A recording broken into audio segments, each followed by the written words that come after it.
Building এ রং করতে হলে আগে আমরা ঘষে নেই ভালো করে। যদি আগ থেকে কোথাও রং আছে, সেই রংটা ভালো করে না ঘষে এর উপর নতুন একটা রং আপনি লাগিয়ে দেন, রং লাগাবেন তো ঠিক আছে, কিন্তু এটা কতটা টেকসই হবে আমার চাইতে আপনাদের ভালো জানা আছে।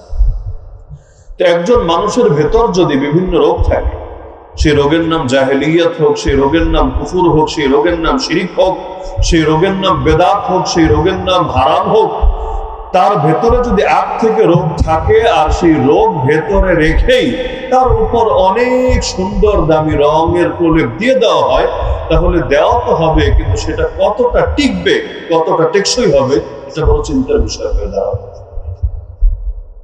আবার অনেক পাপ আছে এমন, এই পাপগুলো যদি কারো ভিতরে থাকে, নেক আমল অনেক বেশি করলেও খুব লাভ হয় না, খুব বেশি ফলপ্রসূ হয় না।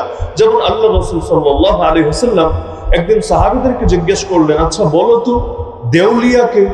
সাহাবীরা বললেন, ইয়া রাসূলুল্লাহ, জবাব তো সহজ, মান লা দিরহাম লাহু ওয়া লা মাতা, যার নগদ টাকা পয়সাও নাই, আসবাবপত্রও নাই, আমাদের সমাজে তো তাকেই দেউলিয়া বলা হয়। আল্লাহ রাসূল বললেন, আরে না, আমার উম্মতের প্রকৃত দেউলিয়া তো ওই ব্যক্তি যে কিয়ামতের দিন পাহাড় পরিমাণ নেক আমল নিয়ে হাজির হবে, কিন্তু দুনিয়াতে কাউকে গালি দিয়েছে, কারো উপর জুলুম করেছে, কারো উপর অন্যায় অত্যাচার করেছে, এখন সব পাওনাদাররা এসে হাজির হবে, আমাদেরকে আমাদের এই জিনিসগুলো, হকগুলো বুঝিয়ে দাও। এখন দুনিয়াতে টাকা মেরে খেয়েছে, কিয়ামতের ময়দানে টাকা পাবে কোথায়, কি দিয়ে তার বদলা দেবে? বাধ্য হয়ে নেক আমল দিতে হবে। নিজে পাহাড় পরিমাণ নেক আমল নিয়ে হাজির হয়েছে, এখন কাউকে 100 টাকা, কাউকে 200 টাকা, কাউকে 1000 টাকা, কাউকে লাখ টাকা দিতে দিতে দিতে নেক আমল শেষ, এবারও পাওনাদার বাকি। এই তুই আমারে গালি দিয়েছিলি না, তুই রাস্তায় আমার গাড়ি থামিয়ে পকেটে টাকা ধান্দা করেছিলি না, আরে আমি হজে যাওয়ার জন্য পাসপোর্ট অফিসে গিয়েছিলাম, সেখানেও তুই আমার থেকে ঘুষ খেয়েছিলি না, আরে আমি আমার অসুস্থ মাকে নিয়ে হসপিটালে গিয়েছিলাম, সেখানেও তুই আমার পকেট কাটার ধান্দা করেছিলি না। এবার সব পাওনাদাররা হাজির, আমাদেরকে আমাদের হক বুঝিয়ে দাও। এখন দেবে কোত্থেকে? নেক আমলও তো শেষ। এবার বলবে, ঠিক আছে, তোর গুনাহগুলো আমারে দে, তুই একটু ভারমুক্ত হ। এবার কারো 5 গুনাহ, 10 গুনাহ, 100 গুনাহ, 1000 গুনাহ, লাখ গুনাহ নিতে নিতে নিজের পাহাড় পরিমাণ নেক আমল তো শেষ, এখন অন্যদের পাহাড় পরিমাণ গুনাহ তার আমল নামায় এসে নতুন অ্যাড হয়েছে। নিজের গুনাহ যা আছে তা তো আছেই, অন্যদের সব গুনাহ এসে অ্যাড হয়েছে, ফলাফল হিসাবে তাকে এখন বিশাল বড় জাহান্নামে নিক্ষিপ্ত হতে হচ্ছে। আল্লাহ রাসূল বললেন, আসল দেউলিয়া হলো এই ব্যক্তি। যেমন আমাদের সমাজের মধ্যে দেউলিয়া বলা হয় তাকে, টাকা পয়সা মনে করেন আছে, কিন্তু ঋণ এত নেওয়া নিয়েছে ব্যাংক থেকে বা বিভিন্ন প্রতিষ্ঠান থেকে, যে তার ঋণগুলো মাইনাস করলে সম্পদ তো থাকবেই না, উল্টো ঋণের পাল্লা যাবে আরো বড় হয়ে। এমন ব্যক্তিকে আদালত ঘোষণা দিয়ে দেয় সে হলো দেউলিয়া, সে আর কোনো ক্রয় বিক্রয় আর চুক্তি আর বাণিজ্য এগুলো করতে পারবে না।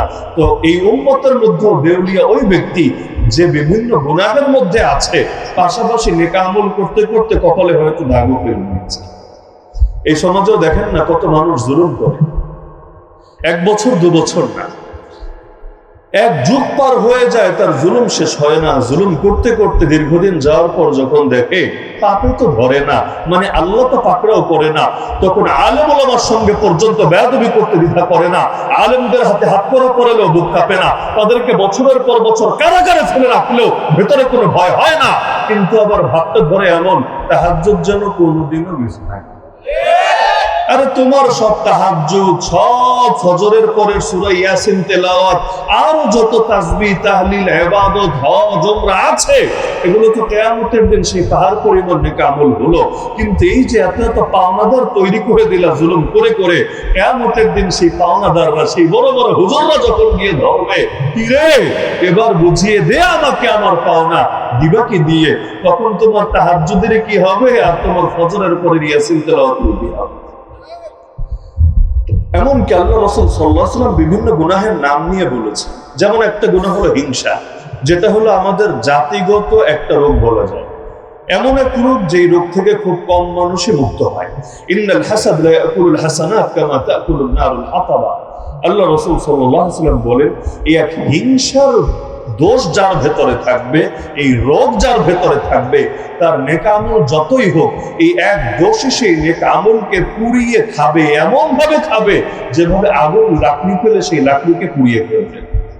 তবে লাকড়ির মধ্যে যদি আগুন জ্বালিয়ে দেন, লাকড়ি টিকবে? নাকি এক সময় পুরো ভস্ম হয়ে যাবে? তো যদি কারোর ভেতরে হিংসা থাকে এবং হিংসার বশবর্তী হয়ে বিভিন্ন জুলুম নির্যাতন সে করতে থাকে, নেক আমল যতই করুক না কেন একসময় সবই হয়তো তার থেকে যাবে হাতছাড়া হয়ে।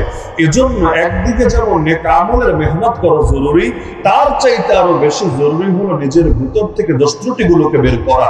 কারো ভেতরে যদি মৌলিক দোষ কুফর আর শিরক থাকে, সে আমল করতে করতে কপালে দাগ ফেলে দিল, কিয়ামতের দিন আল্লাহর কাছে কি পাবে? বাংলাদেশে যারা কাদিয়ানি আছে, বাংলাদেশ বাদ দেন, ব্রাহ্মণবাড়িয়ায় যে কাদিয়ানি গুলো আছে, ওরা কি নামাজ পড়ে না? ওরা কি রমজান আসলে রোজা রাখে না? ওরা কি পাসপোর্ট ভিসা এগুলো দিয়ে হজে পর্যন্ত যায় না? ওরা কি মসজিদ বানায় না? তো সবই তো করে। তো যদি করে, নামাজের বিনিময়ে ওরা জান্নাত পাবে, হজের বিনিময়ে ওরা জান্নাত পাবে। আমল তো করলো, তাহলে জান্নাত পাবে না কোন দুঃখে? কত আপনারাও জানেন, কারণ ওদের ঈমানের মধ্যে কুফর ঢুকে গিয়েছে। ওরা এমন ঈমান, এমন আকীদা লালন করে যে ঈমান আর আকীদা লালন করলে তাদেরকে মুসলমান বলা যায় না, বরং তাদেরকে কাফের বলা অনিবার্য হয়ে যায়। এমন একটা কাফের যে জেনে বুঝে কেউ যদি তারে কাফের না বলে উল্টো তারে কাফের বলা জরুরি হয়ে যায়। তাহলে এমন কাপটা কুফরি আকীদা নিয়ে নামাজ পড়তে পড়তে যদি কপালে দাগ ফেলে দেয়, মসজিদ বানাতে বানাতে যদি নিজের পথের মিসকিন বানিয়ে ফেলে, তবু আল্লাহর কাছে কিছুই পাবে না কিয়ামতের দিন, কারণ সবকিছু দুনিয়াতেই বরবাদ করে দিয়েছে। তাহলে ইসলামের চাইতে গুরুত্বপূর্ণ কোনো জিনিস হতেই পারে না। ইসলাম মানেই হলো নিজেকে পরিশুদ্ধ করা, নিজের আত্মশুদ্ধ অর্জন করা। নিজেকে এক নম্বরই পরিশুদ্ধ করতে হবে কুফর শিরক থেকে। আকীদা যদি ঠিক না হয়, আকীদায় যদি কুফর শিরক থাকে, না নামাজ কাজে আসবে, না রোজা কাজে আসবে, না হজ কাজে আসবে, না যাকাত কাজে আসবে। আল্লাহ রাসূল সাল্লাল্লাহু আলাইহি ওয়াসাল্লাম যে মক্কাবাসীর কাছে আসলেন, সেই মক্কাবাসী কিন্তু আমাদের শাহবাগী নাস্তিকদের মতো ছিল না। নাস্তিক কারা? যারা আল্লাহর অস্তিত্ব স্বীকার করে না, ওরা এটা মানেই না যে আল্লাহ তাদেরকে সৃষ্টি করেছেন। মক্কার মুশরিকরাও এতটা নিকৃষ্ট ছিল না, বরঞ্চ তারা বলতো, ওরা ইনসালতাহুম মান খালাকাস সামাওয়াতি ওয়াল আরদ ওয়া সাখখারাশ শামসা ওয়াল কামার লা ইয়াকুলুনা আল্লাহ। আল্লাহর কোরআন বলছে, হে নবী, আপনি যদি এই মুশরিকগুলোকে জিজ্ঞাসা করেন আসমান কে বানিয়েছেন, জমিন কে বানিয়েছেন, চাঁদ সূর্য কে পরিচালনা করেন, মুশরিক হয়েও ওরা জবাব দেবে আল্লাহ। তাহলে বলবেন মুশরিক বলছি কোন দুঃখে? আল্লাহ স্রষ্টা এটা মানে, আল্লাহ পরিচালক এটা মানে, কিন্তু ইবাদত করার সময় এক আল্লাহর করে না, কখনো আল্লাহর করে, কখনো গায়রুল্লাহর করে, কখনো সেজদা আল্লাহরে দেয়, কখনো গিয়ে কবরের সামনে দেয়। এরকম লোক নাই তো বাংলাদেশে? ওরা যে বিভিন্ন মূর্তির ইবাদত বন্দেগী করতো, একটু ইতিহাস ঘাটলে দেখবেন ওদের অনেকগুলো মূর্তি বিভিন্ন বুজুর্গের মূর্তি ছিল। বুজুর্গের মূর্তি মানে কি? যে অমুক আল্লাহ তাআলার অনেক বড় একজন ব্যক্তিত্ব, আল্লাহর বড় একজন ওলি মারা গিয়েছে, কিন্তু তার নামটা সবাই জানে। মনে করেন বাংলাদেশের উদাহরণ দিলে শাহজালাল রহমতুল্লাহ আলাই, শাহ ফরান রহমতুল্লাহ আলাই, শাহ মাহদুম রহমতুল্লাহ আলাই। আজকের মানুষ না, কত শত বছর আগের মানুষ, কিন্তু তাদেরকে চেনে না এমন লোক আপনি খুঁজে পাবেন না। এমনকি বাংলাদেশ বাদ দেন, খাজা মঈনুদ্দিন চিশতি আজমিরি রহমতুল্লাহ আলাইকে কে চেনে না? সুলতানুল আউলিয়া খাজা নিজামউদ্দিন রহমতুল্লাহ আলাই, তার নামকে শুনে না? এই নামগুলো আমাদের কাছে যেমন অনেক পবিত্র এবং দামি, তাদের কাছে এরকম কিছু বরেণ্য বুজুর্গ ছিলেন, অনেক দামি, অনেক পরিচিত। তারা চিন্তা করলো এই বুজুর্গরা দুনিয়া থেকে চলে গিয়েছেন, কিছুদিন পর মানুষ হয়তো তাদেরকে ভুলে যাবে, তাদেরকে স্মরণীয় রাখার ব্যবস্থা করি। স্মরণীয় রাখবে কিভাবে? তারা চিন্তা করলো তাহলে তাদের ছবি আঁকি, তাদের প্রতিচ্ছবি বানাই, তাদের ভাস্কর্য বানাই, তাদের মূর্তি বানাই।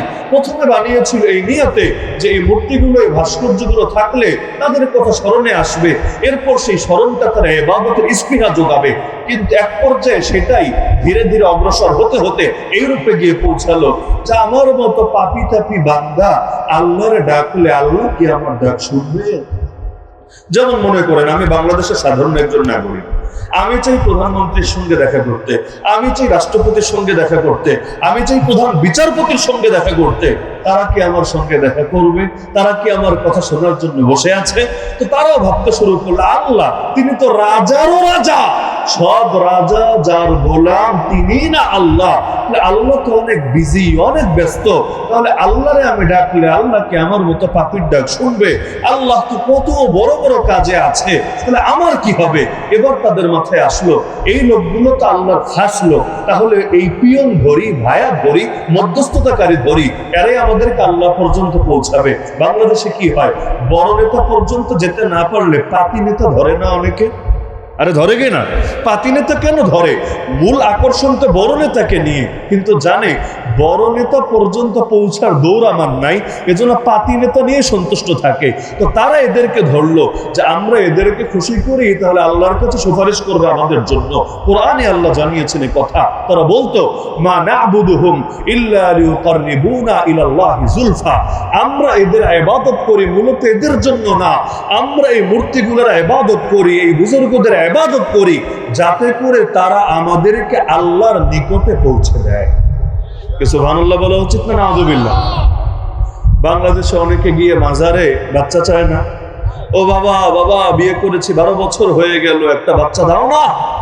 এখন বাবা বাচ্চা দিবে কিভাবে? কবরের মধ্যে কি ডায়াপার পরা অনেক বাচ্চা অপেক্ষায় আছে নাকি যে কেউ যদি উপর থেকে ডাক দেয় কবরের এক কোণা ফুটা করে তারপর বাচ্চা বাইরে পাঠিয়ে দিবে? আর ফুটা করবে কিভাবে? কবরগুলো তো আবার সিমেন্ট দিয়ে, ইট দিয়ে এটাকে এমন ভাবে করে রাখে, মাটির হলেও নয়তো ফুটা টুটা করার একটা চিন্তা করা যেত, সিমেন্ট আবার ফুটা করে কিভাবে? তো এখন কবরের মধ্যে তো বাচ্চা নাই, কবর থেকে দেওয়ার জন্য ডাটা কেবলও নাই, ব্লুটুথ কানেকশনও নাই, ওয়াইফাই হটস্পটও নাই, তাহলে কবর থেকে দিবে কি ভাবে? ওরাও মনে করে আরে মূলত তো দিবেন আল্লাহ, তাহলে বাবারে বলছো কিসের জন্য? না, বাবায় যদি ডাক শোনে বাবা আল্লাহরে বলে দিবে। অথচ নামাজে দাঁড়িয়ে সূরা ফাতিহায় পড়ে ইয়্যাকা না'বুদু ওয়া ইয়্যাকা নাস্তাঈন। অর্থ কি? হে আল্লাহ, আমরা একমাত্র আপনারই ইবাদত করি এবং আপনারই কাছে সাহায্য চাই। আপনারই মানে বুঝেন যে একমাত্র আপনার কাছেই সাহায্য চাই, দ্বিতীয় কারো কাছে চাই না। তো নামাজে দাঁড়িয়ে বলবে একমাত্র আল্লাহ ছাড়া কারো কাছে সাহায্য চাই না, অথচ গিয়ে ঠিকই কিন্তু চাচ্ছে আমারে বাচ্চা দাও, আমারে চাকরি দাও, আমারে বিদেশের ভিসা দাও, আমারে এটা দাও, আমারে সেটা দাও। মক্কার মুশরিকদের সঙ্গে এদের পার্থক্য হলো কোথায় আমাকে বুঝা। হিন্দুরা তারা যখন বিভিন্ন মূর্তির পূজা করে, ধরেন 33 কোটি মূর্তি বানিয়ে রেখেছে দেবতা, এগুলোর পূজা করে, ওদেরকে জিজ্ঞাসা করলে ওরাও কিন্তু বলবে মূল তো ভগবান, ভগবানের সন্তুষ্টি আমাদের আরাধ্য, এটাই আমাদের মূল লক্ষ্য। এখন ভগবান এবং তার বিভিন্ন বড় বড় মহাত্মা যারা রয়েছে, আমরা তাদের মূর্তিগুলো বানিয়েছি, কোনোটা রামের নামে, কোনোটা কৃষ্ণের নামে, কোনোটা অমুকের নামে, কোনোটা তমুকের নামে। কেন? মাধ্যম হিসাবে, ভায়া হিসাবে। মূল তো হলো ভগবানের সন্তুষ্টি হাসিল করতে হবে, তাদের পর্যন্ত পৌঁছতে হবে। তো তারা এক নিয়তে পাথরের মূর্তি বানিয়ে সেটার সামনে সেজদা দিচ্ছে, আর আপনিও হুবহু এক নিয়তে সেই পাথর দিয়ে পাকা করে যে কবর রচনা করেছেন সেখানে গিয়ে সেজদায় লুটিয়ে পড়ছেন। ধর্মীয় নামের পার্থক্য আছে, কামের পার্থক্য কোথায় হলো আমরা বোঝা। কষ্ট পাচ্ছেন নাকি? কষ্ট পাবে একমাত্র তারা যারা এই রোগে রোগী। যদি রোগে রোগী না হয় কষ্ট কিছুতেই পাবে না। এই যে আমাদের 2021 সালে 1400-র বেশি আলেমকে নিয়ে কারাগারে ঢুকালো, কিসের জন্য? অপরাধটা কি? আর অপরাধ হলো তারা অপরাধের বিরুদ্ধে কেন কথা বলে, এটাই তাদের অপরাধ। যদি অপরাধের পক্ষে সুরে সুর মিলিয়ে বলতো তাহলে কারাগারেও যাওয়া লাগতো না, বছরের পর বছর কারাগারে পড়েও থাকতো। তো এখন যে প্রসঙ্গে বলছিলাম যে তারা বিভিন্ন মূর্তিগুলোর পূজা করত, এই মূর্তিগুলোকে তারা বানিয়েছিল বিভিন্ন বুজুর্গের স্মরণে, কিন্তু এক পর্যায়ে এগুলোরই পূজা শুরু করে দিয়েছিল এই নিয়তে যে তারা আল্লাহ পর্যন্ত পৌঁছে দেবে। এজন্যই তাদেরকে মুশরিক বলা হয়। কারণ মুসলমান হতে চাইলে ইবাদত একজনেরই করতে হয়, নামটা লা ইলাহা ইল্লাল্লাহ। বাক্যের অর্থ এটাই, একমাত্র আল্লাহ ছাড়া দ্বিতীয় কারো ইবাদত করা যাবে না। আল্লাহ রাসূল সাল্লাল্লাহু আলাইহি ওয়াসাল্লাম তাদেরকে এসে যখন এই দাওয়াত দিলেন, বেশ শুরু হয়ে গেল দ্বন্দ্ব। আমল নিয়ে কিন্তু দ্বন্দ্ব শুরু হয় নাই, দ্বন্দ্ব শুরু হয়েছে ঈমান নিয়ে। না হলে যে 40 বছর আল্লাহ রাসূল তাদের মধ্যে কাটালেন, এই 40 বছরে তিনি কি কোনো আমল করেন নাই? এটা কোন পাগলে বলতে পারবে তিনি আমল করেন নাই? আরে আমল যদি নাই করেন, হেরা গুহায় গিয়ে মাসের পর মাস কি করলেন? হেরা গুহায় গিয়ে তো আমাদের মতো টাইম পাস করেন নাই। আমাদের অনেকে বসে থাকে এমনি হুদাই, মানে জিকিরও করছে না, কথাও বলছে না, চুপচাপ বসে আছে, গেম খেলছে। গিয়ে জিজ্ঞাসা করবেন, ভাই এভাবে বসে আছো কিসের জন্য? জবাব দেয়, টাইম পাস করছি। মানে আমার জীবনে আল্লাহ কিছু অতিরিক্ত সময় দিয়ে দিয়েছে তো, যেটার আমার দরকার নাই, এটারে পাস করে করে করে আমি শেষ করে দিচ্ছি।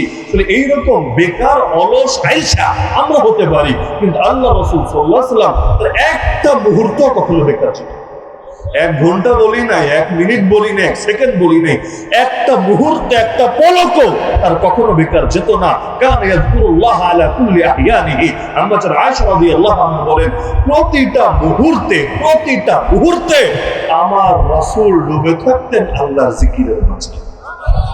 আল্লাহ রাসূল সাল্লাল্লাহু আলাইহি ওয়াসাল্লাম গিয়ে যে হেরা গুহায় মাসের পর মাস ইবাদত করলেন, কেউ তো মারতে যায় নাই। আচ্ছা বলবেন হেরা গুহাটা তো দেখে নাই, কিন্তু যেগুলো দেখেছে আল্লাহ রাসূল, এই যে হজের মৌসুমে, ওমরার সময়, বিভিন্ন সময় যে বাইতুল্লাহর চত্বরে ইবাদত গুলো করেছেন, এগুলো তো দেখেছে। কেউ তো বাধা দেয় নাই। আর বাধা দিবে কেন? এগুলো তারাও করে। এই মক্কার মুশরিকরা হজ করতো নাকি করতো না? যদিও ল্যাংডা হয়ে করতো, মানে যাদের পয়সা বেশি তারা নতুন কাপড় কিনে সেই কাপড় পরে হজ করতো। যাদের পয়সা কম তারা এসে নতুন কাপড় আর কিনতে পারতো না। ওই যুগে তো কাপড়েরও সংকট আর নগদ টাকার আরো বেশি সংকট। তো তারা বাধ্য হয়ে চিন্তা করতো, যেই কাপড় পরে পাপ করেছি, এই কাপড় পরে হজ করি কিভাবে? আরে হজের তো একটা শান আছে, তাহলে সমাধান কি? নতুন কাপড় কেনারও তো টাকা নাই। চিন্তা করতো, তাহলে জন্মদিনের পোশাকে হজটা সেরে নেই। জন্মদিন মানে যেই পোশাক পরে জন্ম হয়েছে আর কি মায়ের পেট থেকে, তো এই চামড়ার পোশাক পরেই তারা হজ সেরে দিত, আলাদা পোশাক আর রাখতো না। এখন বলবেন, হুজুর তাহলে বেড়া বেড়ি একসঙ্গে যদি এভাবে হজ করতো, তাহলে হজের মধ্যে তো আবার অন্য আমল শুরু হয়ে যেত কিনা? এটা তো চিন্তার বিষয় না। এটা হলো আমার বড় অবাক লাগে, জাহেলি যুগের জাহেলি মানুষ হয়ে, এই আধুনিক যুগ না, ইসলামী যুগ না, সোনালী যুগ না, জাহেলি যুগের জাহেলি মানুষ হয়েও তারা নারীদের ইজ্জতের ব্যাপারে এতটা সচেতন ছিল। এই কথিত আধুনিক যুগের আধুনিক মানুষ হয়েও আমরা নারীদের ইজ্জতের ব্যাপারে অতটা সচেতন হতে পারি। তারা পুরুষদের জন্য আলাদা সময় রেখেছিল, নারীদের জন্য আলাদা সময়। পুরুষরা তারা দিনের বেলায় কাজটা সেরে নিত। তারা যে তওয়াফ করতো বাইতুল্লাহ, তওয়াফ দিনের বেলা দলবদ্ধ হয়ে তওয়াফ করতো। আর স্বাভাবিক সব ল্যাংড়া যদি একসঙ্গে তওয়াফ করে, নজর তো এদিক সেদিক পড়বেই। তো নিজেদেরকে নিয়ে যত স্টাডি করা, যত রিসার্চ করা, যত মোতালা করা, এগুলো দিনের বেলায় শেষ করতো। সেখানে ভুলেও কোনো নারী গিয়ে উকিও দিত না। আর রাতের বেলায় সে অন্ধকারের মধ্যে নারীরা তওয়াফ করতো, তাদের দিকে কোনো পুরুষ উকি দেবে এটাও তারা কিছুতে সহ্য করতো না। এমনকি জাহেলি যুগের এমন কবিতাও আছে যে গায়ের পোশাক খুলেছি রবকে সন্তুষ্ট করার জন্য। এর মানে এটা না যে নিজেকে হালাল করে দিয়েছি পরপুরুষের জন্য। ভাবতে পারেন যে একজন নারীর দিকে পরপুরুষ তাকাবে, জাহেলি যুগের মেয়ে হয়েও এটা সহ্য করে না। আর এই যুগের 2 পয়সার পাপিষ্ঠারা আন্দোলন করে কিভাবে তাদের পোশাক আরো ছোট থেকে ছোট করা যায় এবং নিজের দেহকে পুরুষের সামনে প্রদর্শন করে পুরুষের জৈবিক চাহিদা পূরণের ধান্দা করা যায়।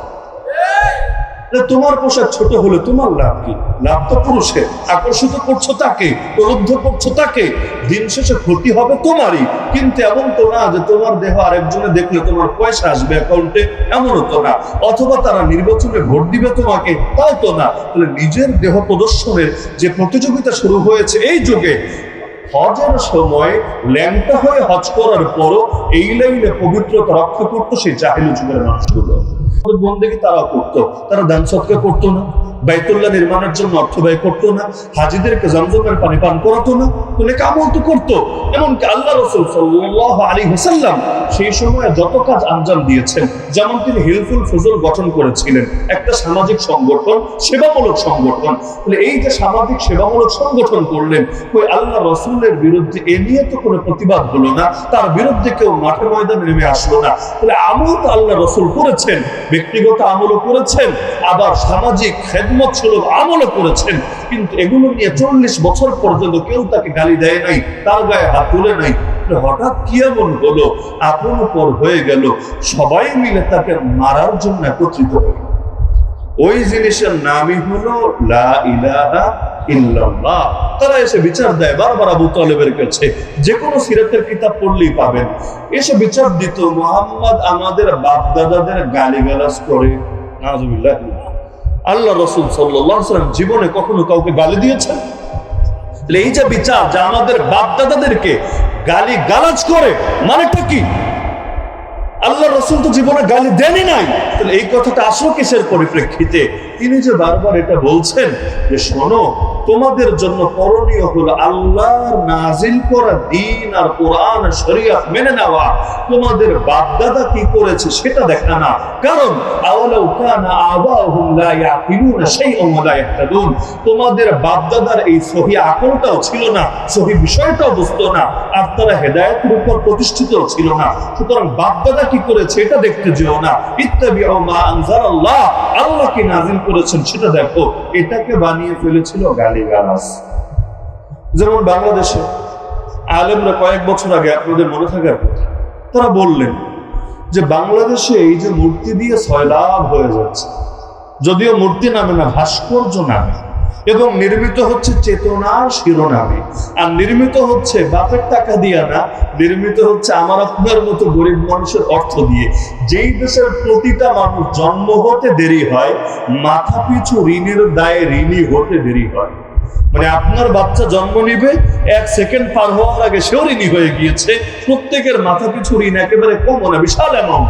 যেই দেশের অনেক মানুষ এখনো দারিদ্র সীমার নিচে আছে, আর ওই দেশে পাথরের মূর্তি বানিয়ে বানিয়ে, তাও যেই কয় টাকার বাজেট হয় বা এগুলোর জন্য বরাদ্দ হয়, ওই কয় টাকা দিয়ে যে মূর্তি বানায়, বিষয়টা তো এমন না। বাংলাদেশের সিস্টেমটাই তো হয়ে গিয়েছিল এমন, যত বেশি প্রকল্প বাস্তবায়ন করতে পারবেন তত বেশি লাভ।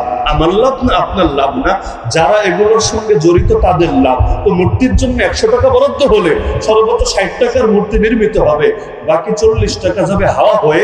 যাদেরকে এই দায়িত্বগুলো দেওয়া হবে তারা পকেটে পড়ে, তাও দেশের মধ্যে কিছু করবে না, কারণ ক্ষমতা চলে গেলে অন্যরা দখল করে নিয়ে যাবে, সবকিছু পাচার হতে থাকবে বিদেশে।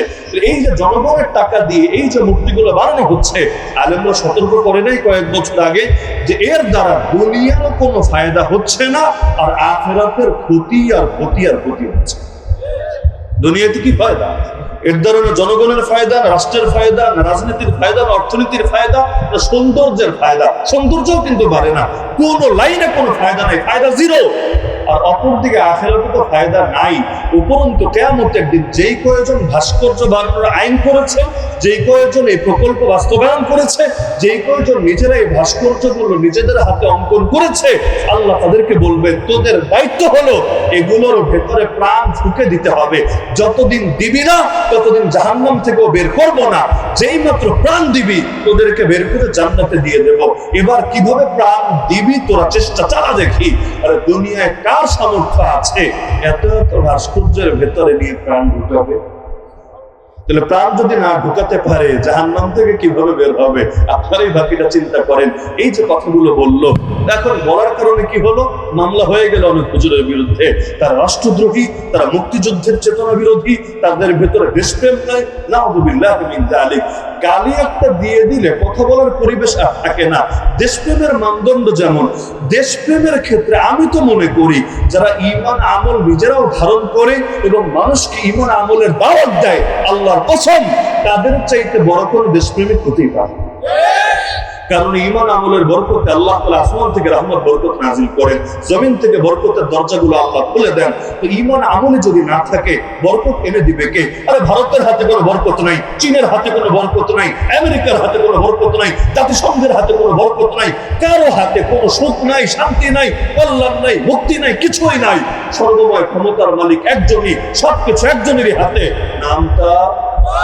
যারা সে আল্লাহর বিরুদ্ধে যুদ্ধ ঘোষণা করে, যারা সে আল্লাহর বিরুদ্ধে বিদ্রোহে লিপ্ত হয়, আর যারা সে আল্লাহকে আল্লাহর করে তারা অস্তিত্ব অস্বীকার করে, তারা আবার কোন ঘোড়ার টিমের দেশপ্রেমিক হতে। কারণ তারা দেশের ক্ষতি করছে কিভাবে? আল্লাহকে নারাজ করে ফেলছে। আল্লাহকে নারাজ করলে আল্লাহ রহমত দিবেন, আল্লাহ বরকত দিবেন, আল্লাহ শান্তি দিবেন? দিবেন না। ভারতরা নারাজ করলে অনেকের ঘুমও ঠিক মতো হয় না, পেটের খাবার দেওয়ার হজম হতেছে। ভারত নিয়ে কথা বলে হুজুরদের মধ্যে। কিন্তু 2021 জেল খাটে নাই এমন আলেম বাংলাদেশে কয়জন পাওয়া যাবে আমাকে বলুন? জেল খেটেছি আমরা, বাংলাদেশের আইন শৃঙ্খলা বাহিনী আমাদের গ্রেফতার করেছে, কথা সত্য, কিন্তু তালিকা যে কোন জায়গা থেকে কার্ডটা এসেছে এটাও বের হবে শীঘ্রই, 2 দিন আগে বা 2 দিন পর। এমনকি এই যে 2-4 দিন আগেও যে আলেমরা বের হয়েছে, দেখবেন বাংলাদেশের মিডিয়ার টেনশন নাই, কিন্তু ভারতের মিডিয়ার ঘুম হারাম হয়ে গিয়েছে। একজন রিপোর্ট করেছে ছোটা লাদেন আগায়া, এতদিন জেলের মধ্যে ছিল, এই ইন্টারিম গভর্নমেন্ট অন্তর্বর্তীকালীন সরকার এসে ছোটা লাদেন নাম দিয়েছে, ছোটা লাদেন, ছোট লাদেনকে ছেড়ে দিয়েছে এবং বলছে যেভাবে পাকিস্তানে মাসুদ আজহার এবং হাফেজ সাইদ আছে, বাংলাদেশে হুজুরটাও হলো ওই রকম ছোট লাদেন। এই ছোট লাদেনকে ছেড়ে দিয়েছে কেন জানো? বাংলাদেশ ইতিমধ্যে আফগানিস্তান হয়ে গিয়েছে।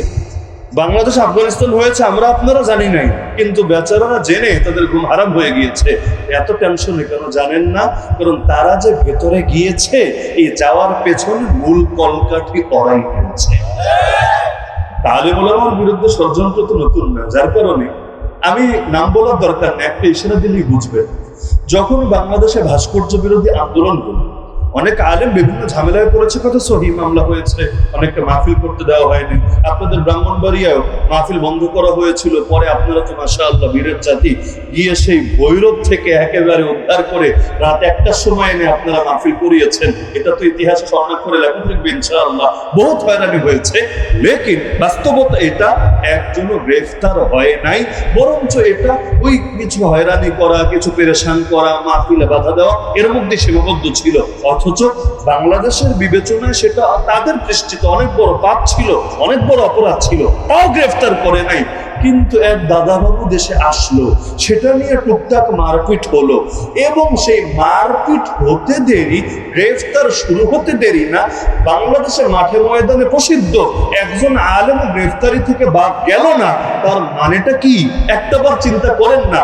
যে দেশের সবচাইতে শ্রদ্ধেয় ব্যক্তিত্বকে নিয়ে আন্দোলন হলো, কেউ গ্রেফতার হলো না, আর দাদাবাবুরে নিয়ে একটু আন্দোলন হলো, কেউ আর ঘরে থাকতে পারলো না। আর 1400-র বেশি তো খালি গ্রেফতার, কিন্তু গ্রেফতারের বাইরে ঘর ছাড়া ছিল কয়জন আপনারাই বলেন না? ব্রাহ্মণবাড়িয়া তো আমি এমন এলাকাও চিনি, মাস পার হয়ে গেছে পুরুষরা ঘরে থাকতে পারে নাই, ঘর ছাড়া হয়ে লুকিয়ে লুকিয়ে থাকতে হয়েছে। তাহলে আসলে কি দেশটা সেই ভাস্কর্য আল্লাহ সন্তানরাই চালিয়েছে বা দাদাবাবুরা চালিয়েছে? এটাই তো চিন্তার বিষয় হয়ে দাঁড়িয়েছে। না হলে সে ভাস্কর্য আল্লাহর সামনে বেয়াদবি করলে এত বড় অ্যাকশন আসলো না, যেটা প্রতিবেশী দাদাবাবুর সামনে এত বড় অ্যাকশন চলে আসলো। তার মানে ডাল মে কুছ কালা তো জরুর है। অনেকে আবার বলবে হুজুর এটা কি রাজনৈতিক আলাপ হয়ে যাচ্ছে কিনা? আরে ভাই, রাজনৈতিক আলাপ করা যাবে না, এটা তো কাফের মুশরিকদের কথা, আল্লাহ এবং তার রাসূলের কথা। আল্লাহ রাসূলকে রাজনৈতিক কথা বলেন নাই। রাজনৈতিক কথা বলেছেন এমন না, রাজনৈতিক কথাও বলেছেন, রাজনৈতিক কাজও করেছেন। আল্লাহ তার রাসূলকে পাঠিয়েছেনই জমিনের বুকে ইসলামকে বিজয় করার জন্য। যতদিন ইসলাম বিজয় না হবে ততদিন আল্লাহ তার রাসূলকে মৃত্যুও দিবেন না, আল্লাহ তার রাসূলকে ওফাতও দিবেন না। আল্লাহ রাসূল থাকবেন দুনিয়ার বুকে, কারণ যেদিন নাজিল হয়েছে সূরা নসর, ইযা জাআ নাসরুল্লাহি ওয়াল ফাতহ ওয়া রাআইতান নাস ইয়াদখুলুনা ফি দীনিল্লাহি আফওয়াজা। আল্লাহ রাসূল তেলাওয়াত করলেন, সাহাবীরা শুনলেন, সবাই তো মহা খুশি। আল্লাহ বিজয়ের কথা বলেছেন যে বিজয় চলে এসেছে, মানুষ দলে দলে মুসলমান হতে শুরু করেছে, সবাই খুশি। আল্লাহ এত সুন্দর কথা বলেছেন, কিন্তু একজন মাত্র সাহাবী কাঁদতে শুরু করে দিয়েছেন। কোন সেই সাহাবী? কোন সেই সাহাবী? আবু বকর রাদিয়াল্লাহু আনহু। কেন তিনি কেঁদেছেন? পরবর্তীতে সবাই যখন জিজ্ঞাসা করেছে, ক্লিয়ার করে দিয়েছেন, কারণ আল্লাহ তার নবীকে পাঠিয়েছিলেনই ইসলামকে বিজয়ী করার জন্য, লিউযহিরাহু আলা দ্বীনি কুল্লি। আর এই সূরায় আল্লাহ জানিয়েছেন ইসলাম বিজয়ী হয়ে গিয়েছে। তার মানে যেই মিশন দিয়ে পাঠিয়েছেন মিশন কমপ্লিট হয়ে গিয়েছে। তার মানে এখন আর আল্লাহ তার রাসূলকে দুনিয়াতে রাখবেন না, তাকে নিয়ে নিবেন নিজের কাছে। এজন্য নবীকে প্রস্তুত হতে বলছেন। কিভাবে? ফাসাব্বিহ বিহামদি রাব্বিকা ওয়াস্তাগফির। বেশি বেশি রবের তাসবিহ করেন, বেশি বেশি রবের প্রশংসা করেন, বেশি বেশি রবের কাছে ক্ষমা প্রার্থনা করেন, কারণ আপনার যাওয়ার সময় ঘনিয়ে এসেছে। তাহলে আল্লাহ তার নবীকে পাঠিয়েছেন ইসলামকে বিজয় করার জন্য। ইসলামকে বিজয়ী করা এটাই তো রাজনীতি। রাজনীতির মানেটা কি? হাত্তা লা তাকুনা ফিতনা ওয়া ইয়াকুনা দ্বীনু কুল্লুহু লিল্লাহ। পৃথিবী ফিতনা মুক্ত হবে এবং আল্লাহর জমিন আল্লাহর দিন কায়েম হবে। এটাই তো রাজনীতি। বলবেন আল্লাহর দিন কায়েম হওয়া মানে কি? মসজিদে টাইম মতো আজান হবে, মাদ্রাসায় ঠিক মতো ক্লাস হবে, মাহফিলে ঠিক মতো বয়ান হবে, আর খানকায় ঠিক মতো মেহনত চলবে, আর বছরে বছরে ইস্তেমাগুলো ঠিক মতো হবে, আর আমরা টুকটাক আন্দোলনও করতে পারবো রাজপথে। এটাই কি ইসলাম কায়েম হওয়ার অর্থ? ইসলাম বিজয়ী হওয়ার অর্থ? আল্লাহর কসম, ইসলাম বিজয়ী হওয়ার অর্থ এতটা সীমিত না। ইসলাম বিজয়ী হওয়ার মানে হলো এই জমিনের সব কিছু চলবে ইসলামের অধীনে। কারণ ইসলাম এমন একটা দিন যেই দিন নাজিল করেছেন আল্লাহ নিজে। বাকি যত মতবাদ হতে পারে, সেই মতবাদের নাম গণতন্ত্রই হোক, ধর্মনিরপেক্ষতাবাদী হোক, সমাজতন্ত্রই হোক, আরে কাফের মুশরিক যেই ধর্মের যেই লোকদের বানানো হোক, এমনকি মুসলমানও যদি বানায়, কিন্তু সেটা মানুষের বানানো। আর ইসলাম কোনো মানুষের বানানো না। ইসলাম কার দেওয়া? আর ইসলাম কার দেওয়া? ইসলামকে রাসূল বানিয়েছেন, ইসলামকে সাহাবীরা বানিয়েছেন, ইসলামকে মোল্লা মুন্সিরা বানিয়েছে। ইসলাম দিয়েছেন কে? ইন্না দ্বীন ইনদাল্লাহিল ইসলাম। তার মানে রোগ হয়েছে, প্রেসক্রিপশন দুইটা। এক প্রেসক্রিপশন আল্লাহর দেওয়া, আর এক প্রেসক্রিপশন বান্দার দেওয়া। আমাকে বলেন, আল্লাহর দেওয়া প্রেসক্রিপশন ভালো হবে না বান্দার দেওয়া প্রেসক্রিপশন ভালো হবে? দুনিয়াতে হাজারো সমস্যা, কিছু অর্থনৈতিক সমস্যা, কিছু রাজনৈতিক সমস্যা, কিছু আইনগত সমস্যা, কিছু সামাজিক সমস্যা, কিছু পারিবারিক সমস্যা, কিছু ব্যক্তিগত সমস্যা। এই সব সমস্যার এক ধরনের সলিউশন দিয়েছেন আল্লাহ, আর এক ধরনের সলিউশন দিয়েছে বান্দা। এবার যতদিন পর্যন্ত আল্লাহর দেওয়া সলিউশন গৃহীত না হবে, বাস্তবায়িত না হবে, ততদিন পর্যন্ত বলার সুযোগ নাই ইসলাম বিজয়ী হয়েছে। ইসলাম বিজয়ী হওয়ার মানে বাকিগুলো পরাজিত হওয়া, ইসলাম জিন্দা হওয়ার মানে বাকিগুলো মুর্দা হওয়া। অর্থ তো এটাই। আল্লাহ রাসূল সাল্লাল্লাহু আলাইহি ওয়াসাল্লাম মদিনায় গেলেন। নবী যাওয়ার আগে মদিনা কি ইসলাম দিয়ে চলতো? আরে নবী যাওয়ার আগে ইসলাম দিয়ে চলতো না। আল্লাহ রাসূল গেলেন, গিয়ে যখন ইসলাম বাস্তবায়ন করলেন, মদিনায় যারা ছিল সবাই যে মুসলমান ছিল এমন কিন্তু না। ইহুদিদের তিনটা গোত্র ছিল, বনু নযীর, বনু কুরাইজা, বনু কায়নুকা, আরো বিভিন্ন টাইপের লোক ছিল। কিন্তু লোক থাকবে, সমস্যা নাই, তাদের অধিকার নিশ্চিত করা হবে, এতেও কোনো আপত্তি নাই। কিন্তু অর্থনীতি চলবে ইসলাম দিয়ে, রাজনীতি চলবে ইসলাম দিয়ে, আইন কানুন চলবে ইসলাম দিয়ে, বিচারাচার চলবে ইসলাম দিয়ে, সব সমস্যার সমাধান করা হবে ইসলাম দিয়ে। আল্লাহ রাসূল এই মর্মে ওয়াদা নিলেন সবার থেকে, ইহুদিরা তোমরাও মেনে নিতে রাজি আছো কিনা, মুসলমানরা তোমরাও মেনে নিতে রাজি আছো কিনা। এই মদিনা সনদ, যেটা ইসলামের প্রথম লিখিত সংবিধান, পড়ে দেখেন, সেখানে আল্লাহ রাসূল সবাইকে অধিকার দিয়েছেন, এটা নিশ্চিত। কিন্তু এর মানে এটা না যে আল্লাহ রাসূল ইসলামের প্রভাবকে অস্বীকার করেছেন, বরং আল্লাহ রাসূল স্পষ্ট ঘোষণা সেখানে জানিয়েছেন যে ইসলামটাই সেখানে চূড়ান্ত। এবং ইহুদিরা ইসলাম মেনেই, রাষ্ট্রীয় পর্যায়ে ইসলাম মেনেই, তারা তাদের ব্যক্তিগত পর্যায়ে ধর্মীয় স্বাধীনতা। তাহলে ইসলাম কার দেওয়া সলিউশন? আরে কার দেওয়া? এখন আমরা শান্তি খুঁজি কোথায়? শান্তি খুঁজে দুনিয়ার বিভিন্ন মতবাদ। গতকাল শাহেখ জসীমউদ্দিন রহমানী তো বের হয়েছেন না, গতকাল যেইখানে দেখা হলো মিরপুরে একটা মজলিসের মধ্যে, কাকতালীয় ভাবে তিনি বললেন যে একটা মজার বিষয় হলো, গণতন্ত্রই তো কায়েম হয় না দুনিয়াতে গণতান্ত্রিক তরিকা দিয়ে। বললেন মানে কি? সহজ তরিকা। যেমন বাংলাদেশে ৭১ সালের পর গণতন্ত্র হারিয়ে গিয়েছিল, ইতিহাস যারা জানেন তো জানেন। এরপর এরশাদকে বিদায় করার মধ্য দিয়ে, স্বৈরশাসক এরশাদকে বিদায় করার মধ্য দিয়ে সে ৯০-এর পর আবার গণতন্ত্র কায়েম হলো। কিভাবে? ভোটাভুটির মাধ্যমে কায়েম হয়েছিল নাকি রক্ত দেওয়ার মাধ্যমে কায়েম হয়েছিল? তাহলে গণতন্ত্র হলো রক্তারক্তিতে বিশ্বাসী না, গণতন্ত্র হলো সকলের শান্তি এবং নিরাপত্তায় বিশ্বাসী।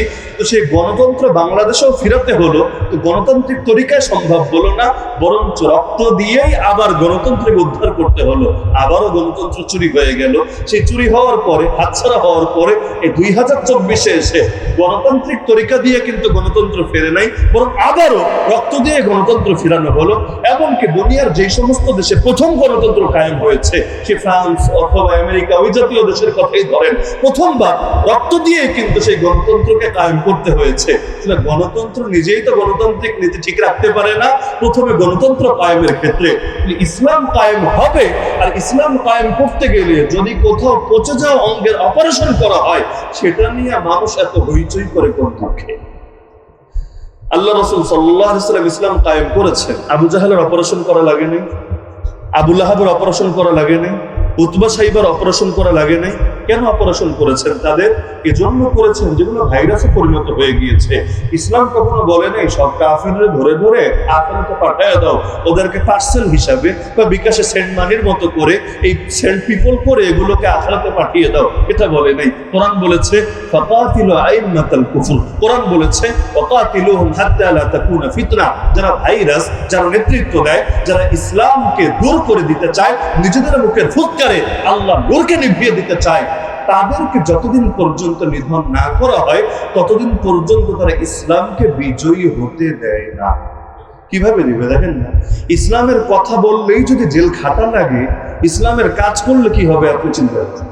জিহাদ করা লাগে না, জিহাদ শব্দটা খালি মুখে আনতে দেরি, সাবিলুনা সাবিলুনা আল জিহাদ আল জিহাদ স্লোগান দিতে দেরি, এক শ্রেণীর মানুষের গায়ে চুলকানি উঠতে দেরি না, কলিজায় আগুন জ্বলতে দেরি না। তো নাম শুনলেই যদি প্যান ভিজানোর মতো অবস্থা হয়, কাজ শুরু হলে কি অবস্থা হবে একটা বছর।